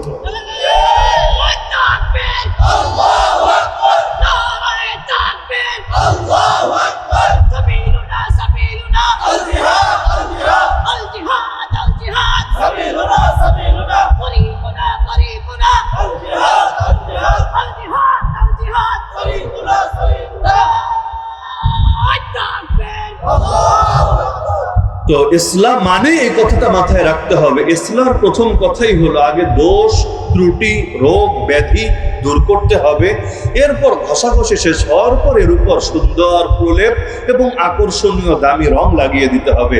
আল্লাহ রাসূল সাল্লাল্লাহু আলাইহি ওয়াসাল্লামের প্রথম কাজ ছিল এটা, ইউযাক্কিহিম। তিনি আসলেন, মানুষকে শিরকের ব্যাপারে সচেতন করলেন, কুফরের ব্যাপারে সচেতন করলেন, জাহেলিয়াতের ব্যাপারে সচেতন করলেন, বিদআতের ব্যাপারে সচেতন করলেন, আর অতীতে বিভিন্ন ধর্মকে যে বিকৃত করে ফেলা হয়েছিল এগুলোর ব্যাপারে সচেতন করলেন, মানুষকে সহিহ ঈমান আনার দাওয়াত দিলেন। অতীতে যে ধর্মগুলো ছিল, মনে করেন মুসা আলাইহিস সালাম যে ধর্ম নিয়ে এসেছিলেন, ঈসা আলাইহিস সালাম যে ধর্ম নিয়ে এসেছিলেন, আমাকে বলেন তারা কি তাওহীদ নিয়ে এসেছিলেন না শিরক নিয়ে এসেছিলেন? এই কথা যদি কেউ বলে যে অতীতের ধর্মগুলো যখন নবীরা নিয়ে এসেছিলেন তারা শিরক নিয়ে এসেছিলেন, ঈমান থাকবে? আর ঈমান থাকবে। কিন্তু আল্লাহ রাসূল যখন সমাজে আবির্ভূত হলেন, ওই সময় তার সামনে সেই নবী মুসার আনিত ধর্মের যে রূপটা ছিল, নবী ঈসার আনিত যে ধর্মের রূপটা ছিল, তার মধ্যে কি তাওহীদ ছিল না শিরক ঢুকে গিয়েছিল? তাহলে ধর্মে শিরক ঢুকলো কিভাবে? কোন নবী তো শিরক নিয়ে আসেন নাই। ঈসা নবী এসে বলেন নাই আমাকে রব মানো, কিন্তু খ্রিস্টানরা তাকে রব বলতে শুরু করে দিয়েছিল। মুসা নবী এসে বলেন নাই যে আমার রব মানো, কিন্তু তারা পরবর্তী বুজুর্গ উজাইরকে আল্লাহর পুত্র বলতে শুরু করে দিয়েছিল। এই যে শিরকগুলো ঢুকেছিল, এগুলোকে নবীরা ঢুকিয়েছিলেন না পরবর্তী উম্মত ঢুকিয়েছে? এই যে ইসলাম, হেফাজতের দায়িত্ব নিয়েছেন কে? আরে হেফাজতের দায়িত্ব নিয়েছেন কে? আল্লাহ। এই ইসলাম আল্লাহ রাসূল যেভাবে নিয়ে এসেছিলেন, সবাই যদি সেভাবে ধরে রাখতো, ইসলামের তো ভার্সন তৈরি হতো না। ইসলামের ভার্সন আছে নাকি নাই? কাদিয়ানি ইসলাম, আবার অকাদিয়ানি ইসলাম, সুন্নি ইসলাম, ওয়াহাবি ইসলাম। দেখবেন অনেক সময় এক এলাকার ইসলামের সাথে আরেক এলাকার ইসলামের মিলে না। বেদাতের বৈশিষ্ট্য এটা। বেদাত যুগে যুগে দরবারে দরবারে এলাকায় এলাকায় ভিন্ন হয়। আপনাদের ব্রাহ্মণবাড়িয়ার বেদাতি আর ধরেন আমি যেখানে থাকি রাজবাড়ি বা পাশে ফরিদপুর, সেই ফরিদপুরের যে দরবারগুলো আছে না, মুখে না আনার দরকার নেই, ওগুলোর সাথে ব্রাহ্মণবাড়িয়ার বেদাতিদের একটু কম্পেয়ার করে দেখেন, মিলে কি মিলে না? বাকিটা আমাকেই বললেন। চিটাগাঙ্গের যে বেদাত আর আপনাদের এই এলাকার বেদাত দেখবেন মিলে না। আমাদের সিলেটে আসেন, সিলেটের বেদাত আবার দেখবেন ঢাকা শহরে যে কয়েকটা আছে বেদাতের জায়গা, মিলাতে যান দেখবেন মিলে না। বাংলাদেশের বেদাত আর ভারতের বেদাত মিলবে না, ভারতের বেদাত তুরস্কের বেদাত মিলবে না। তো এত ভার্সন কিসের জন্য? আবার সবাই বলে আমি হলাম হকের একমাত্র ডিলার, আমার আর কোনো ব্রাঞ্চও নাই, কোনো এজেন্টও নাই, কোনো শাখাই নাই, হক একমাত্র আমার কাছে, দ্বিতীয় কারোর কাছে তন্ন তন্ন করেও খুঁজে পাওয়া যাবে না। এই যে দাবিগুলো হচ্ছে সমাজে, কারে মানবেন, কোনটাকে হক বলবেন? তার মানে ইসলামটা যুগে যুগে বিকৃতই হয় বেদাতের কারণে। নবী আদম আলাইহিস সালাম যে দাওয়াত দিয়েছেন, মুহাম্মদ রাসূলুল্লাহ সাল্লাল্লাহু আলাইহি ওয়াসাল্লাম একই দাওয়াত দিয়েছেন। সবার দাওয়াতই হলো লা ইলাহা ইল্লাল্লাহ। এত নবী আসতে হলো কেন দুনিয়ার বুকে? জব সিম্পল, যে মানুষ বারবার খালি লাইনচ্যুত হয়েছে, মানে রেল লাইনের মতো আর কি, বারবার খালি বগিগুলো খুলে খুলে পড়ে গিয়েছে। আর পরবর্তী নবীরা এসে এটাকে এক রাস্তায় উঠাতে চেয়েছেন। এই নবীদের এ কারণে প্রধান দায়িত্বই হয়ে গিয়েছে সংশোধন করা, পরিশুদ্ধ করা, লাইনটারে ঠিক করা। কারণ বেলাইন যদি একবার হয়ে যায়, মেহনত যতই করুক না কেন, দিন শেষে রেজাল্ট একেবারেই জিরো। তাহলে আত্মশুদ্ধির মেহনতটা করতে রাজি আছেন না? প্রতিটা ক্ষেত্রে আত্মশুদ্ধি করতে হবে। ব্যক্তি জীবনেও আত্মশুদ্ধি, পরিবারেও আত্মশুদ্ধি, সমাজেও আত্মশুদ্ধি, রাষ্ট্রেও আত্মশুদ্ধি, পার্লামেন্টেও আত্মশুদ্ধি, থানায়ও আত্মশুদ্ধি, বিচারালয়েও আত্মশুদ্ধি। অনেকে আবার এগুলো বোঝেন, তারা মনে করে ইসলাম মানে হইলো শুধু নিজে গুনাহ করবে না, নেক আমল করবে। আচ্ছা আমাকে বলেন, ব্যক্তিগত পাপের কারণে ব্যক্তিগত শাস্তি আসে, কথা সহি, তো জাতীয় পাপের কারণে ব্যক্তিগত শাস্তি আসে না জাতীয় শাস্তি আসে? ব্যক্তিগত শাস্তি ভিন্ন জিনিস, জাতীয় শাস্তি ভিন্ন জিনিস। কারণ একজন ব্যক্তি পাপ করেছিল, আল্লাহ তাকে এত সম্পদ দিলেন, আল্লাহ শুকরিয়া আদায় না করে উল্টো আল্লাহ অকৃতজ্ঞতা করলো। ইন্নামা উতিতুহু আলা ইলমিন ইনদি, সে বলল আমার জ্ঞানের কারণে, আমার যোগ্যতার কারণে, আমার প্রতিভার কারণে এসব কিছু আমাকে দেওয়া হয়েছে। দাতার নামটাও মুখে আনে না, লজ্জা লাগে, বলে আমাকে দেওয়া হয়েছে কেন?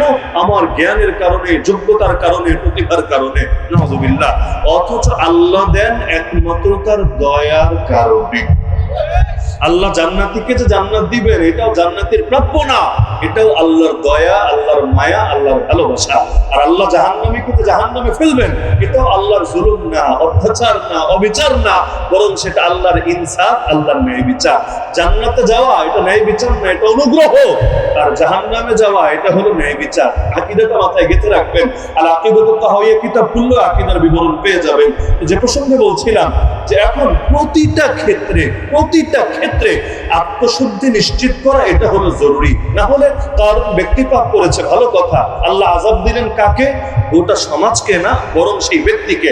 ফাখাসাফনা বিহি ওয়া বিদারিহিল আরদ, কোরআন বলছে আমি ওকে ওর বাড়ি সহ ধসিয়ে দিলাম মাটির বুকে। কিন্তু ফেরাউন একা একা পাপ করে নাই, পাপ করেছে জাতিকে নিয়ে, বাধ্য করেছে। সবাই যে ইচ্ছা করে করেছে তা না, বাধ্য করেছে এবং সবাইকে নিয়ে ধাওয়া করেছে। নবী মুসা আলাইহিস সালামের পেছনে যাদেরকে নিয়ে ধাওয়া করেছে, সবাই যে মনের খুশিতে ধাওয়া করতে গিয়েছে এমন প্রমাণ কেউ এনে দেখাতে পারবেন না। সেখানে অনেকে ছিল প্রমোশনের জন্য ধাওয়া করেছে, অনেকে ছিল চাকরি বাঁচানোর জন্য ধাওয়া করেছে, অনেকে ছিল মাস শেষে বেতন পাবে এজন্য ধাওয়া করেছে। বাংলাদেশে যেমন গোড়ার পাপীরা পাপ করে আসলে ভেতরে শয়তানি থাকার কারণে, আর ফিল্ডে যারা বাস্তবায়ন করে অনেকে করে শুধু চাকরি, প্রমোশন আর দুনিয়ার ধান্দা ঠিক রাখার জন্য। না হলে আবু সাঈদের যে গুলি করে মারলো এক দাড়িওয়ালা অভদ্রলোক, ভদ্রলোক তো না, অভদ্রলোক, কি সুন্দর নুরানি দাড়ি, চেহারার মধ্যে দেখা যায়, গুলি করে যে মারলো, পরে গুলি করতে কে বলেছে? আজরাইল আলাইহিস সালাম এসে বলেছে তুই বেটা গুলি কর, আমার কাজটা সহজ করে দে, এ কথা বলেছে? বলে নাই। এমন কর উপরস্থ কর্মকর্তা বলেছে বলে আমার কাছে মনে হয় না, হয়তো তদন্ত হলে বের হবে। কিন্তু এই যে কাজটা ঘটিয়েছে কেন? ভেবেছে মনে হয় প্রমোশনটা ভালো পাওয়া যাবে, মনে হয় চাকরিতে আরেকটু উন্নতি করা যাবে, কারণ ইতিপূর্বে বাংলার জমিনে আলেম ওলামাকে বিভিন্নভাবে হেনস্থা করে এবং তাওহীদ জনতার বুকে গুলি চালিয়ে অনেকেই নিজেদের প্রমোশনের ব্যবস্থা নিশ্চিত করেছে।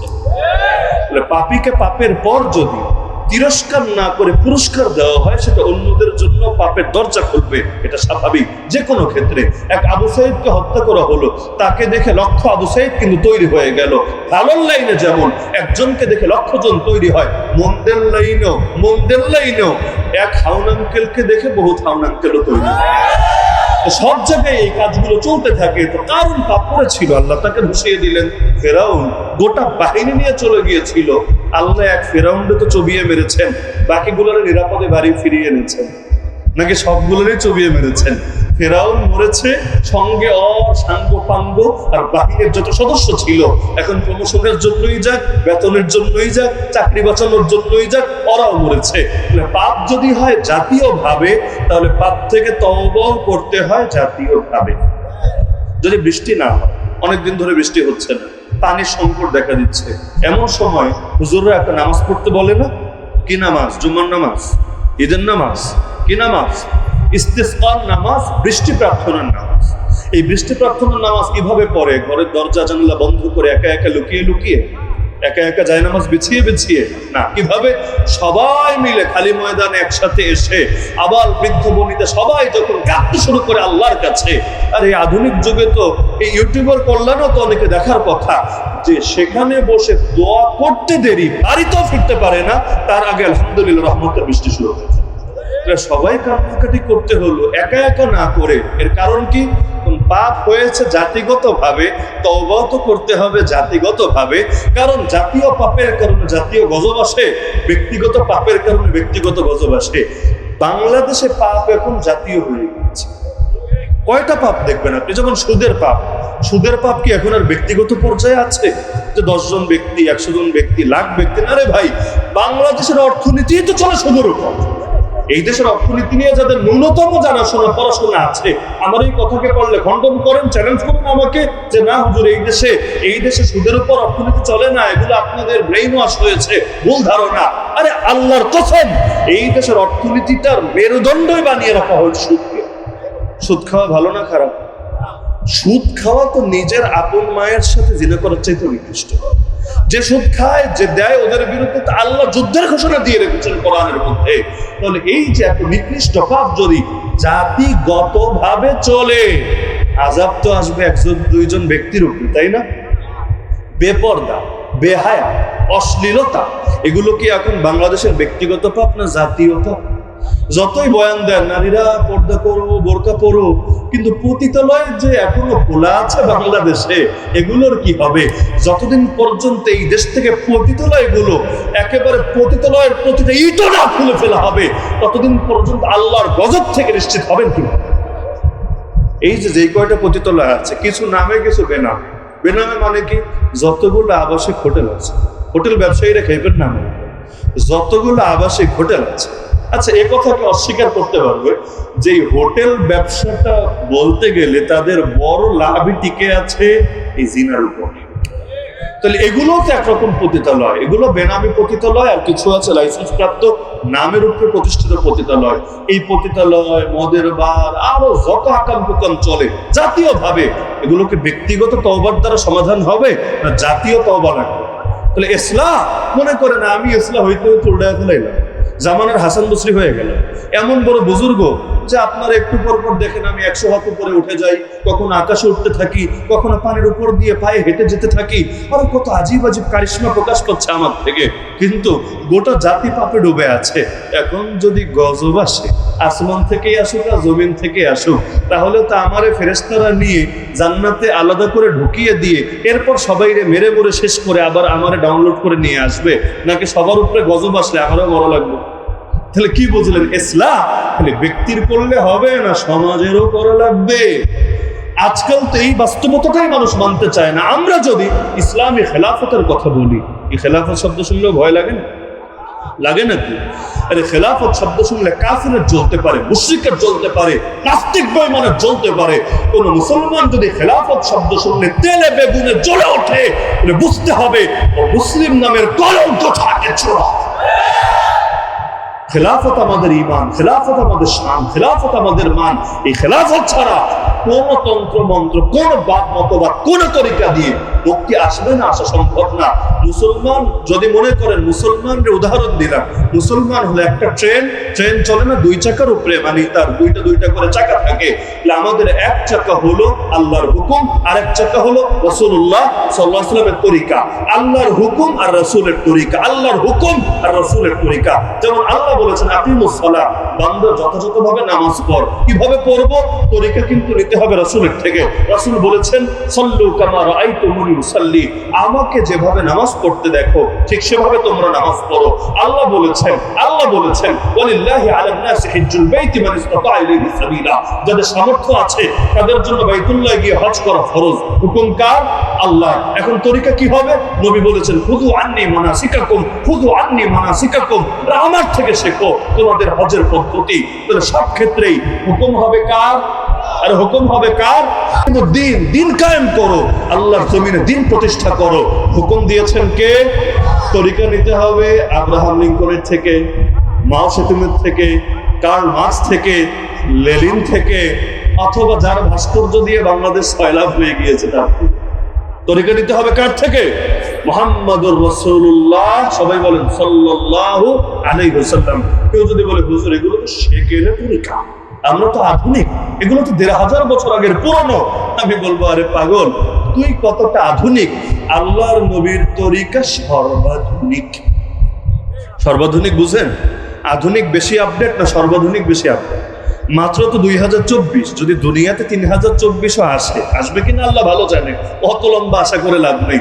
যদি আসে তখনও কেউ প্রমাণ করতে পারবে না যে ইসলাম পুরনো হয়ে গিয়েছে, সেকেলে হয়ে গিয়েছে, নবীর তরিকা এই যুগে অচল হয়ে গিয়েছে। কারণ এই ইসলাম দিয়েছেন আল্লাহ কিয়ামত পর্যন্ত সময়ের জন্য।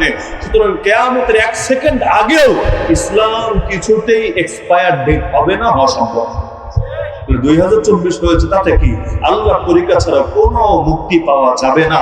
ইসলামী খেলাফত আমরা চাই, এটা জঙ্গিবাদী কথা, এটা উগ্রবাদী কথা, এটা মৌলবাদী কথা। সাবধান, আকীদার ব্যাপারে সচেতন হন। আমল করতে পারি না, আল্লাহর কাছে মাফ চাইবো, কিন্তু আকীদাই যদি বরবাদ হয়ে যায় তাহলে কোন মুখ নিয়ে আল্লাহর সামনে হাজির হব?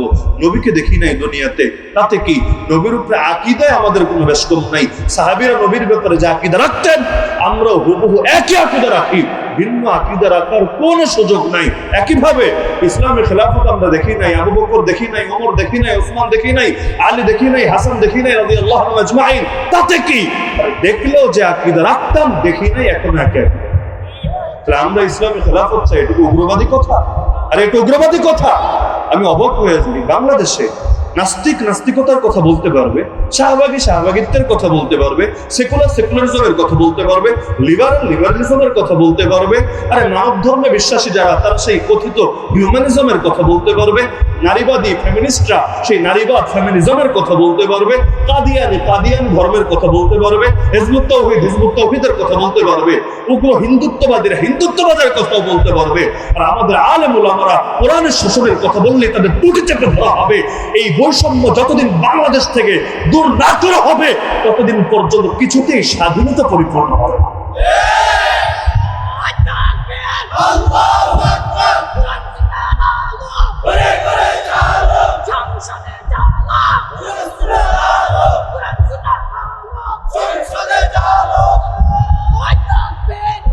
এমনকি একটা বাক্যের ভুলও আমি ঠিক করে দিয়ে যাই। অনেকে বলে আমি মুসলমান, এ কারণে আমি ইসলামী খেলাফত চাই। আমি বলি এটা ভুল কথা। কথাটা এর চাইতে আরো সুন্দর হবে, আরো সুন্দর হবে এবং কার্যকর হবে যখন বলবা আমি খেলাফত চাই বলেই আমি মুসলিম। মুসলিম বলে খেলাফত চাই এটা না, খেলাফত চাই বলেই আমি মুসলিম, নামাজে বিশ্বাস করি বলেই আমি মুসলিম। আর যদি বলেন মুসলিম বলে নামাজে বিশ্বাস করি, কেমন করে হালকা হয়ে যায় কথাটা।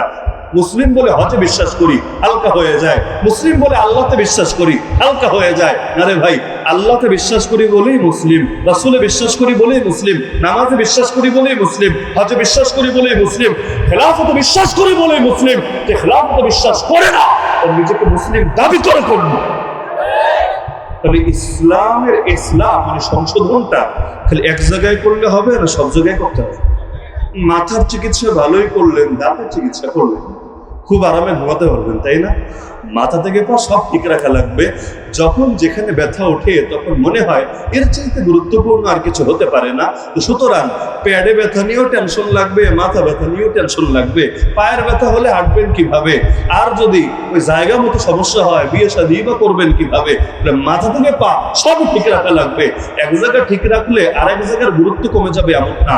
একটা গাড়ি চলে, এই যে আমাদের প্রাইভেট করে চলে আসলাম মনে করেন মাহফিলে, এক চাকা দিয়ে চলে, তাই না?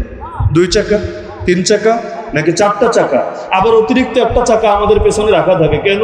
কখন কোনটা ফুটা হয়ে যায়, তখন সেই ইমার্জেন্সি সিচুয়েশনে এই অতিরিক্ত চাকাটাকে ব্যবহার করা যাবে, কোন রকম কাজ চালিয়ে নেওয়া যাবে। ইসলাম এক চাকা দিয়ে চলবে না রে ভাই। ইসলাম চলতে চাইলে ইলম তালিমও লাগবে, ইসলাম চলতে চাইলে দাওয়াত তাবলীগও লাগবে, ইসলাম চলতে চাইলে তাজকিয়া ইসলাহ তাসাউফ আত্মশুদ্ধিও লাগবে, ইসলাম চলতে চাইলে জিহাদ আর খেলাফতও লাগবে। যদি এমন হয় এক চাকা নাই, বাকি সবগুলো অনেক দামি ব্র্যান্ডের চাকা, বিদেশ থেকে এনেছেন, কোনো লাভ নাই। চাকা সবগুলো যদি ঠিক থাকে তবেই গাড়ি সামনে আগাবে। একটা যদি পাংচার হওয়া থাকে অথবা চাকাই না থাকে, এই গাড়ি যত দামি গাড়ি হোক, ল্যান্ড ক্রুজার, প্যারাডো, মার্সিডিজ, কোনো লাভ নাই, গাড়ি কিছুতেই আগাবে না সামনে। ইসলামকে এগিয়ে নিয়ে যেতে চাইলে সবগুলোই করা লাগবে। আমি দুর্বল মানুষ, একা হয়তো সব করতে পারছি না, তাতে কি? তাআওয়ানু আলাল বিররি ওয়াত তাকওয়া, আল্লাহ আদেশ দিয়েছেন নেক কাজে সবাই সবার সহযোগী হয়ে যাও না। এই যে আমি আল আকসা রক্ষার জিহাদে যেতে পারি নাই, আপনারা তো পেরেছেন, পেরেছেন না আপনারা? আমরা পারি নাই, কিন্তু নিয়মিত আল্লাহর কাছে ক্ষমা চাই যে আল্লাহ আমাকে, আমার পাপকে মাফ করো, মুনাফিকের খাতায় নাম উঠিও না। আর আল্লাহ যারা এই পবিত্র খেদমতটা আঞ্জাম দিচ্ছে তাদের হাতকে শক্তিশালী করো, এই উগ্রবাদী ইহুদিদের কোমরকে তুমি ভেঙে দাও। আমার উপরে ফরজ ছিল বাবে মসজিদকে পুনরায় আবাদ করা, আমার উপরে ছিল, আমাদেরও বলছে না, আমার উপরে ছিল, আপনার উপর ছিল, সকলের উপর ছিল, যারাই আকেল বালেক শক্তি সামর্থ্যবান সকলের উপর ছিল, কিন্তু করতে পারছে না। আল্লাহর কাছে ক্ষমা চাই যে আল্লাহ মাফ করে দাও, আল্লাহ মুনাফিকের খাতায় নাম লিখিও না। আর আল্লাহ যারা এই মিশন নিয়ে সামনে আগাচ্ছে তাদের হাতকে তুমি শক্তিশালী করো। তো এই চিন্তাটা তো মাথায় রাখতে হবে। আকীদা ঠিক হলে আশা করা যায় আমল দুদিন আগে বা পরে হবে। আকীদাই যদি যায় বরবাদ হয়ে, আমল আর কেমনে হবে? বাংলাদেশের এক শ্রেণীর হাইব্রিড লোক আছে না, ইসলামকে সীমাবদ্ধ করে নিয়েছে খালি ওই গুটি কয়েক জিনিসের মধ্যে, হালুয়া, রুটি, মিষ্টি, জিলাপি, এর বাইরে আর ইসলামের কিচ্ছু বোঝে না। দেশ, দশ, জনতা, রাষ্ট্র এগুলো নিয়েও কোনো টেনশন কাজ করে না। জিলাপি ঠিক, সব ঠিক। এমনকি কখনো এই মার্কার দালালি, কখনো ওই মার্কার দালালি, কখনো মার্কা নিয়ে গানও গায় ওয়াজ মাহফিলে। কিসের জন্য? এখন এটা নিয়ে গাইলে জিলাপি মুবারক ভালো পাওয়া যাবে, কিন্তু এখন আর গাইবে না। আরে তুই যদি তোর চেতনা সত্যবাদী হস এখনো গাবি, সবসময় গাবি, কারণ যুগে যুগে কথা চেঞ্জ করা যাবে না। আর সরকার পরিবর্তন হয়েছে, তাতে কি? আমাকে যারা চেনেন, অন্য আলেম বাদ দিলাম, এই দুর্বল ছোট মানুষ আমাকে যারা চেনেন, আমার ব্যাপারেই তো এই সাক্ষ্য দিতে বাধ্য যে সরকার চেঞ্জের সঙ্গে আমাদের সুর চেঞ্জ হয় নাই। আলহামদুলিল্লাহ, আগেও যা বলেছি পরেও তা বলছি, কারণ সুর চেঞ্জ করার কোনো প্রয়োজনই পড়ে না।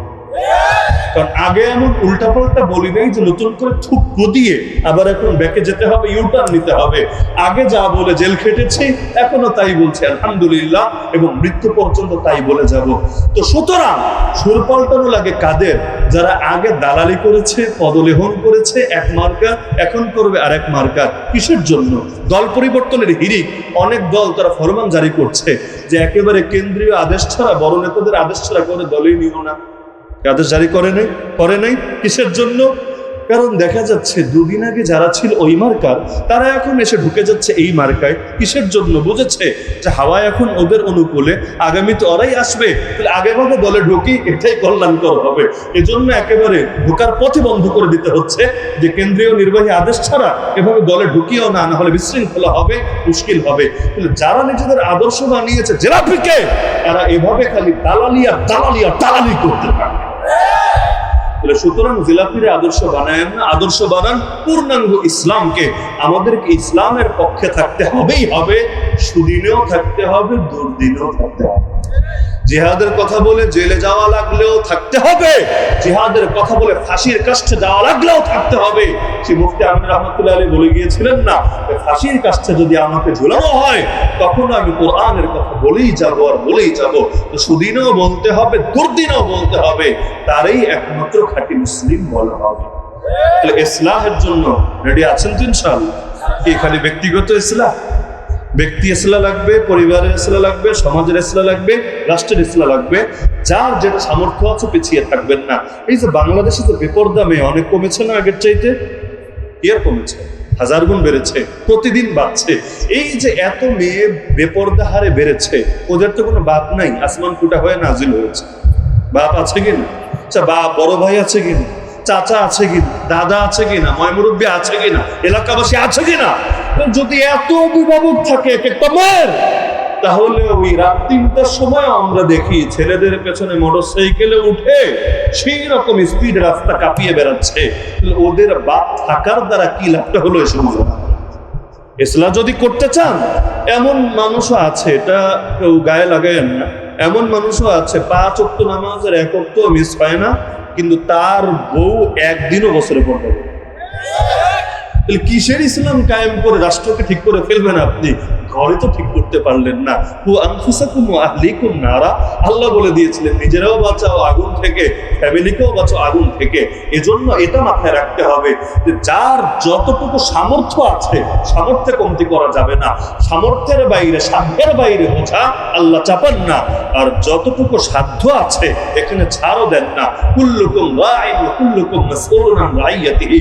সুতরাং দিন কায়েমের জন্য সবাই রেডি হয়ে যান যে আমি আল্লাহ যদি সামর্থ্য দেয় পুরো রাষ্ট্র দিন কায়েম করবো। আর কিসের রাষ্ট্র? গোটা দুনিয়ার প্রতি ইঞ্চি ইঞ্চি মাটির দিন কায়েম করবো। যদি অত বড় সামর্থ্য না পাই, আমার ফ্যামিলিতে, আমার আত্মীয় স্বজনের মধ্যে, আমার অধীনস্থ কর্মচারীদের মধ্যে, আমার ব্যবসা প্রতিষ্ঠানে, যেখানে আমার যতটুকু সাধ্য ততটুকু দিন কায়েম আমি করবই করব। রাজি আছেন তো ইনশাআল্লাহ? তো সবার মধ্যে দিন কায়েম করবেন, নিজের মধ্যে বাদ দিয়ে, নাকি নিজেরা আগে ঠিক করতে হবে? তো ইনশাআল্লাহ এভাবে যদি আমরা সবাই ফিকির করি, আমি মনে করি বাংলাদেশ পরিবর্তন হতে খুব বেশি সময় লাগবে না। কারণ বাংলাদেশের অধিকাংশ মানুষ আলহামদুলিল্লাহ আমলে দুর্বলতা থাকলেও এই কথার সঙ্গে একমত হবে। তো সবাই যেদিন একমত হবে সেদিন নতুন করে বাংলাদেশের ইতিহাস আবার রচিত হবে ইনশাআল্লাহ। এটা মাথায় রাখবেন। আমাদের মুক্তি আসেনি চূড়ান্ত ভাবে, আমাদের মুক্তি সেদিন আসবে যেদিন আল্লাহর জমিন ইসলাম বিজয়ী হবে। না হলে আমাদের উপর এক জালেম গেলে আরেক জালেম, এক জুলুম গেলে আরেক জুলুম চলতেই থাকবে, চলতেই থাকবে। জুলুম মুক্ত কখনোই হওয়া সম্ভব না ইসলামকে বিজয়ী করতে না পারবে। সুতরাং আখেরি বার্তা এটা রেখে যাই আল্লাহর ওয়াস্তে, আমাদের মধ্যে যে টুকটাক মারপিট চলে আর কি সারা বছর জুড়ে, রবিউল আউয়াল আসলে একরকম মারপিট, রমজান আসলে আরেক রকম মারপিট, বিভিন্ন সময় বিভিন্ন রকম মারপিট। আপাতত মারপিট গুলোকে এক সাইডে রেখে, যেহেতু আল্লাহ একটা পরিবেশ করে দিয়েছেন, দাওয়াতের পরিবেশ, ইসলাম তো বিজয়ী হয় না এটা ঠিক, তো দাওয়াতের যে একটা পরিবেশ করে দিয়েছেন, এটাকে কাজে লাগিয়ে বাংলাদেশের মানুষের ঈমান আর আকীদাটা আগে সহি করি। কারণ অনেক মানুষ এখন বিশ্বাসই করে না যে এটাও ইসলামের দায়িত্ব, এটাও ইসলামের ফরজ বিধান। কারণ আপনি বলবেন ভাই আসো জিহাদ করি, বলবে হুজুর জিহাদ আবার কি জিনিস, জিহাদ তো চিনি না। এটা তো আমি মনে করেছি জিহাদি তো জঙ্গিবাদ, জিহাদি তো উগ্রবাদ। কারণ ইসলাম শিখেছে সারা জীবন মিডিয়া থেকে, মিডিয়া তো এভাবেই উপস্থাপন করেছে। তো যেই জাতির আকীদায় জিহাদ নাই, ওর থেকে জিহাদের আমল আশা করবেন কিভাবে? যেই জাতির আকীদায় খেলাফত নাই, পরে খেলাফতের ডাক দিয়ে কি লাভ হবে? তা আগে আকীদাটা তো ঠিক করতে হবে। তো আকীদা ঠিক করার এই কাজে সবচাইতে বেশি মনোযোগী এখনই হতে হবে। পারবেন না ইনশাআল্লাহ? পারবেন না ইনশাআল্লাহ? আর এখন যদি দেখেন কেউ আকীদার এই মূল চ্যাপ্টার গুলোকে হাইলাইট করে এখনো খালি জিলাপি জিলাপি, তবারক তবারক, ওই কথা নিয়ে মারপিট চালাচ্ছে। এই ওয়াহাবি কেডা, এইটা কেডা, এইটা কেডা, সবাই জাহান্নামের টিকিট ধরায় দিচ্ছে। বুঝবেন ওর মধ্যে আসলে ভেজাল আছে, ও নব্য রাজাকারে পরিণত হতে যাচ্ছে। মনে থাকবেন ইনশাআল্লাহ। আল্লাহ তাআলা সবাইকে এই ইসলাহের মেহনতে লেগে থাকার তৌফিক দান করুন এবং ব্যক্তি থেকে শুরু করে পরিবার, সমাজ, রাষ্ট্র সবকিছুকে পরিশুদ্ধ করার তৌফিক দান করুন। আমিন। সবাই দুরূদ শরীফ পাঠ করুন।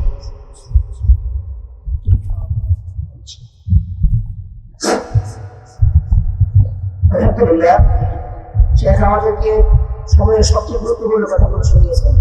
আল্লাহ তাআলা আমাদের আমল করার তৌফিক দিন।